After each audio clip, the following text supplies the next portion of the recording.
Hey, this is your buddy, Peace and Harmony, with you here today. We are zooming in and focusing in on a really important viewer topic. And really, that is, how does a narcissist sort of encourage or instill a negative worldview in others who they target, scapegoat, or sort of isolate for mistreatment, disappointment, criticism, sort of the receiving end of a lot of negative projection to instill sort of what becomes then for a lot of others, I would say, is a negative worldview. We have a lot of viewers who have been in relationships with narcissists or psychopaths. And because of their violation of their boundaries and their standards, they have then been encouraged or have, felt inside that they have a negative worldview, a negative outlook, even apathetic, feeling things won't change. It's hopeless. It's helpless. And they have this sort of internalized. And so if you repeat that, it can become sort of a permanent fixture. But a permanent fixture, importantly, should be more of an optimistic, open, or realistic worldview. Not one that is smeared or darkened or made too heavy by the condemnation, the criticism, or what you might call the phase of a relationship, the devalue and discard of that pattern or type or style of relationship with this personality type. So realize this is just like their playbook. This is their game book. This is what they, go to in their pages. And they go, if this person is not always giving them compliments, admiration, attention, if they're not of a specific type, height, color, income class, job class, title, whatever reason, there's always sort of these rules that the narcissist or psychopath will play by. And the problem is that they exploit others. They don't communicate this.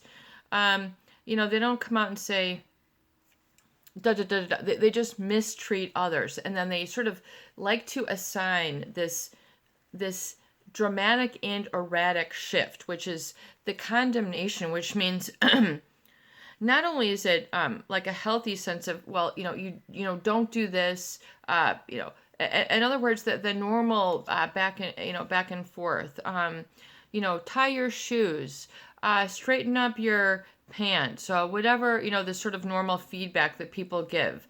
This becomes extreme with a narcissist. So in other words, the normal back and forth, hey, why don't you get up? You're going to be late. Hey, why don't you go to bed? You're going to be tired tomorrow.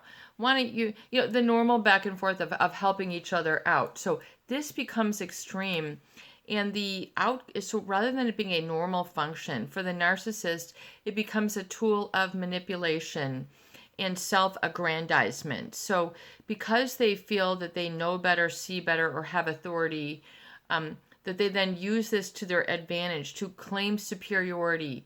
In other words, I'm teaching you your ABCs, so I'm better than you.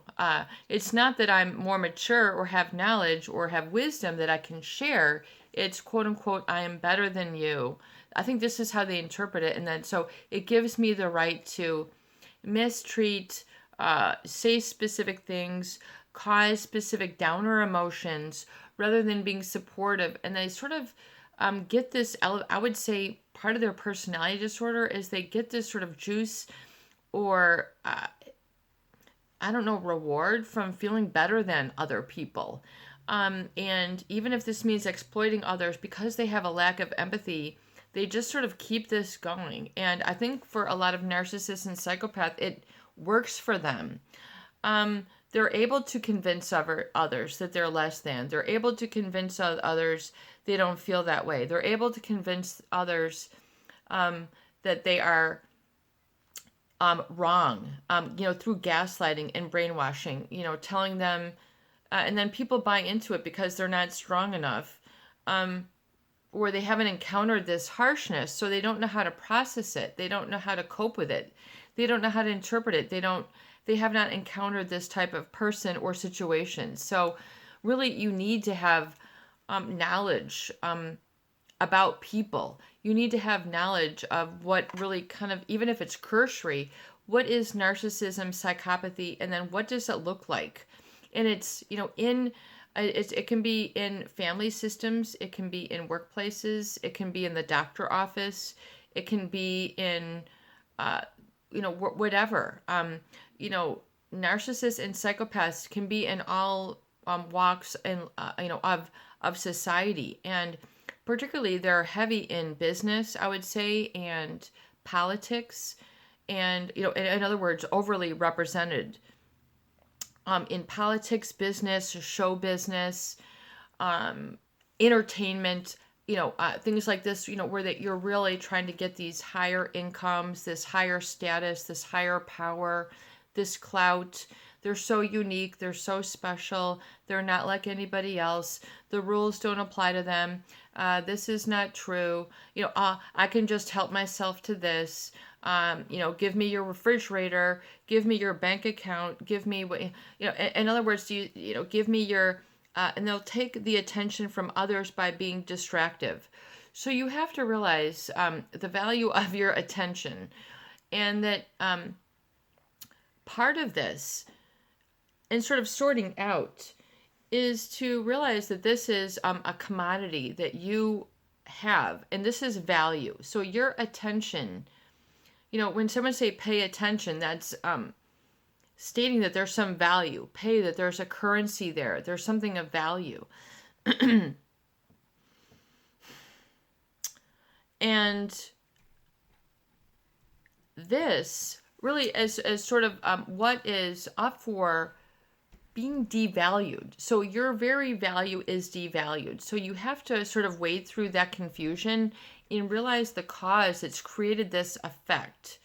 And realize that you don't have to ascribe to this. You don't have to buy in. In other words, it's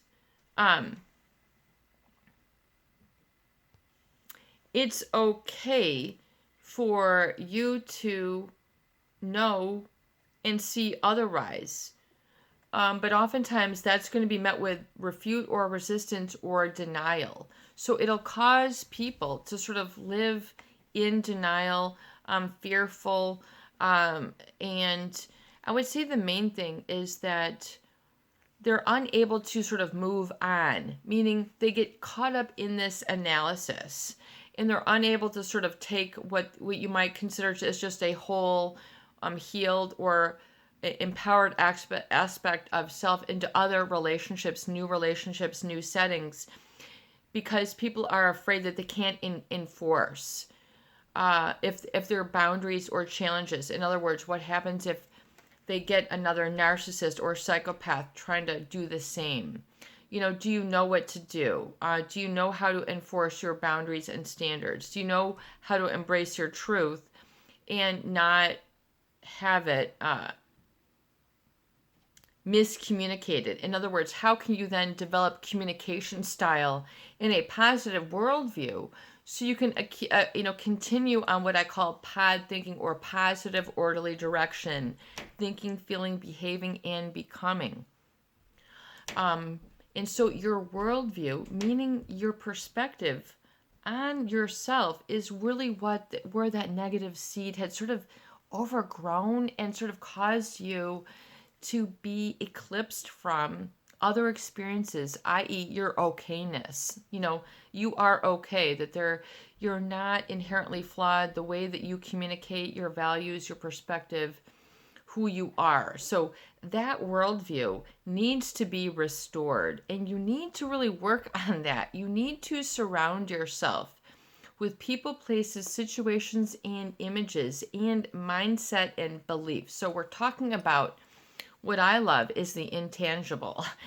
We're coupling the intangible with the tangible.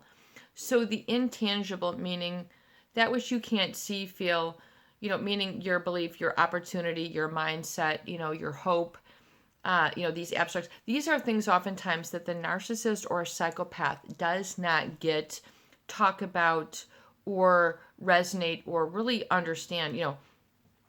A psychopath has a very limited worldview in terms of emotions, states, abstracts, things like that you might consider uplifting or inspiring, like patriotism, nationalism, freedom, ideals, love, these are called abstracts, and what does freedom mean to you? What does nationalism? What does truth? What is humanity? What is brotherhood? What is sisterhood? What is, these sort of abstract states, love, connection, happiness, joy, bliss, like what are, the sublime, what it's all about for you, what makes you tick. Like oftentimes these states are not lived in, expressed, or communicated by a psychopath. When we start getting really malignant, and the antisocial, they do not house this. They are unable, that is their limitation, that they are unable to sort of grasp these abstracts. Like, in other words, here in the United States, in the state of New York, there's the Statue of Liberty. So, like the Statue of Liberty and what that represents, bring us your poor, you're hungry, or all these different things that are part of it. So that's like an abstract. So a statue that represents liberty, welcoming, that kind of thing. So that's an abstract. So I know we have a lot of international viewers, so you might have another icon in your area, or you might be able to relate it like in your, what is a icon for you? Maybe it's your flag and this represents whatever. So usually it's some sort of beneficial, fabric, and leads to a positive and productive worldview as you know it. In other words, it doesn't cause you to harm, hurt, or be false to others. So you have to really look at that value system and what is being incorporated, integrated, utilized, stirred in the pot. Part of, the abstract is sort of like the seasoning of the emotion. It's like part of, if we can really get down to it. So realizing that it's so important to realize the cause which maybe has created a negative or apathetic worldview. You can't make it. Maybe you have a lot of unhappy emojis from this person or whatever. Get rid of those. You need to have reflected back to you this more positive and hopeful worldview, which means you can affect positive change into yourself. That is for your betterment, your happiness. It gives you something to be excited when you wake up in the morning. These sort of things, having something to live for again. You are interested. It gives your attention towards something positive. Remember, your attention is, where your focus goes, energy goes, and that's really where, so like Abraham Lincoln, we're about as happy as we make our minds up to be. So it becomes a decision, a conscious decision to say, you know what, I'm going to, and then not only look upon things as positive, but I'm going to take action as well. I'm going to take action. I'm going to smile. I'm going to stop feeling afraid. I'm going to laugh. I'm going to connect with somebody. I'm going to do da-da-da-da. What does your positive worldview look like, feel like, and what is the behavior like? What does it incorporate? So if you can have the privacy of this moment, realize, and how do you sort of set that light? Do you light a candle? Do you say a prayer? Do you turn on more lights? Do you get a warm, fuzzy blanket? Do you put a hat on? Do you put some, so what do you do to embrace that? And then do you get a poster? Do you get a painting? Do you hang up a flyer? What do you do that ignites that? Ignite that today and take action. Little by little, it'll help you to restore that, oftentimes which has been removed.